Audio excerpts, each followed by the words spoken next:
से भी हो, कोई आदमी बाकी न रह जाए कि जिसके कान तक की आवाज न पहुंच जाए कि भाई शाकाहारी बनना है, शाकाहारी रहना है, मांस मछली अंडा शराब छोड़ना है। और नहीं मानेंगे तो क्या किया जाए? कृष्ण भगवान ने भी समझाया, अरे कौरव, सांड का भी हक होता है, दे दो उनको कुछ जमीन। लेकिन उन्होंने कहा कि सुई के नख के बराबर भी जमीन नहीं देंगे। तो 18 दिन के अंदर 11 अक्षौणी सेना खत्म हो गई, 56 करोड़ यदुवंशी खत्म हो गए। राम ने भी समझाया, दूत भी भेजा और दूत वो गया और अपना प्रभाव भी जता करके आ गया। सोने की लंका रावण की जला करके चलाया, चेतावनी दे करके कि दूत में जब इतनी ताकत है तो मालिक में कितनी ताकत होगी, भगवान में कितनी ताकत होगी जब भक्त में इतनी ताकत है। लेकिन उसके समझ में नहीं आया। क्यों? क्योंकि मांस खाता था, शराब पीता था और दूसरे की माँ बहन बहू को गलत नजर देखता था, इसीलिए उसको राक्षस कहा गया। जब उसके समझ में नहीं आया तो 1 लाख पूत और 1.25 लाख नाती और तारावर घर दिया न बाती, एक भी नहीं। तब उसका वो स्थिति तो हम लोग नहीं लाना चाहते हैं। अपने लोगों का काम दया भाव है, सब बच जाए, वसुधैव कुटुंबकम, सबको सुख मिले, सबको दोनों टाइम खाना मिले, कपड़ा मिले, रहने की जगह हो और सब इबादती ईश्वरवादी खुदा परस्त बन जाए। अपना निशाना तो यह है। इसीलिए मैंने प्रार्थना किया महामहिम राष्ट्रपति से, प्रधानमंत्री से, मुख्यमंत्रियों से, एमएलए और एमपीओं से और जिला के कलेक्टरों से और जितने भी अधिकारी सरकारी गैर सरकारी कर्मचारी हैं, इनसे मैंने प्रार्थना किया है कि आप सब लोग शाकाहारी हो जाइए और लोगों को शाकाहारी बनाइए, शाकाहारी की शिक्षा दीजिए, जीव हत्या बंद करवा दीजिए, ये जितने कट्टी खाने हैं सब बंद करवा दीजिए, शराब की फैक्ट्रियां बंद करा दीजिए, शराब की दुकानें बंद करवा दीजिए। ये प्रार्थना मैंने किया है। आज अगर ये मान जाएंगे, अगर जो मैंने प्रार्थना किया है कि गाय को राष्ट्रीय पशु बना दीजिए, घोषित कर दीजिए, कानून बना दीजिए, जैसे आपने मोर को राष्ट्रीय पक्षी घोषित कर दिया तो मोर को अभी कोई मारता नहीं है, ऐसे गाय को राष्ट्रीय पशु घोषित कर दीजिए तो गौ हत्या बंद हो जाएगी। कोई भी गौ माता को मारेगा नहीं, माँ भी बचेगी और माँ का खून जो आज इस धरती माँ पर गिर रहा है यह भी दोनों बच जाएंगी। इनको भी समुद्र विलीन अपने में नहीं करेगा, यह भी नहीं हिले डुलेंगी, अपनी जगह पर रहेंगी। गायों की जान बच जाएगी। कोई भी हड़ताल तोड़ फोड़ आंदोलन गौ हत्या के खिलाफ करने की जरूरत नहीं रहेगी। एक लाइन का कानून आप बना दीजिए कि गाय राष्ट्रीय पशु है।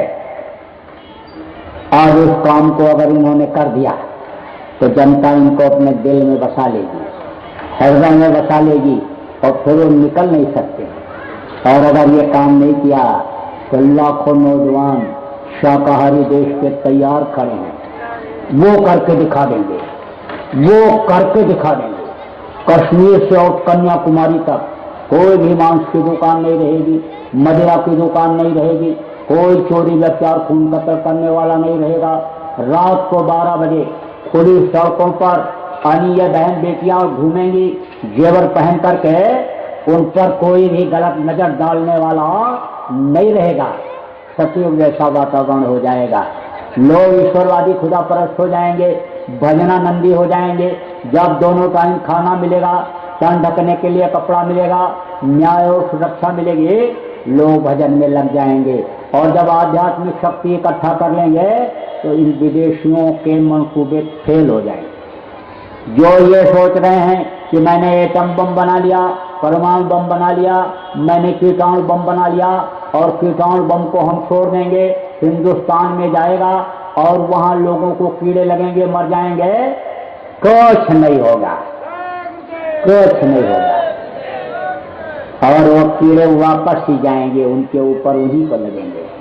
अब आप उस बात को समझ लो कि सतयुग राम राज्य जैसा वातावरण हो जाए, ऐसा समय आ जाएगा।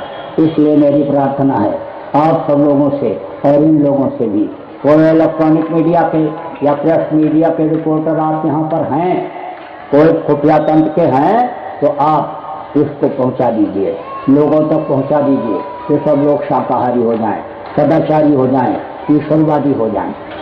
ये मेरी प्रार्थना है। और देखो नौजवानों, तुम्हारे लिए मेरे दिमाग में बहुत बड़ी योजना है, लेकिन उस योजना के लायक तुम बन जाओ। अभी मेहनत और ईमानदारी से काम करना है। जहां भी नौकरी दफ्तर में काम करते हो, जहां भी आप व्यापार करते हो, पढ़ाई करते हो, मेहनत और ईमानदारी से करना है। और शाकाहारी रहना, नशे का सेवन मत करना, और चरित्रवान रहना। चरित्र एक आभूषण है। चरित्रवान जो होता है वह हमेशा चमकता रहता है। जैसे सोना चांदी शरीर के ऊपर जेवर होता है, चमकता रहता है, कहीं हीरा होता है, चमकता रहता है। ऐसे मनुष्य का आभूषण हीरे की तरह से है चरित्र। तो चरित्र न गिरने पावे, चरित्र न खराब होने पावे, क्योंकि चरित्र चला गया तो सब चला गया। बहुत अच्छे, बहुत सुंदर, बहुत धनी मानी, बहुत परोपकारी हो, लेकिन अगर चरित्रहीनता आ गई तो जैसे बड़ा सा परात है, बड़ा सा कड़ाह है, और उसमें बढ़िया गाढ़ा दूध भरा हुआ है, बढ़िया दूध, और 2 बूंद उसी में डाल दो मट्ठे का, थोड़ा सा दही का टुकड़ा डाल दो, सब दूध बेकार। ऐसे तुम्हारा सब बेकार। कहा गया ना, money is loss, nothing is loss, health is loss, something loss, that character is loss, everything loss, सब कुछ खत्म। इसलिए चरित्रवान रहना।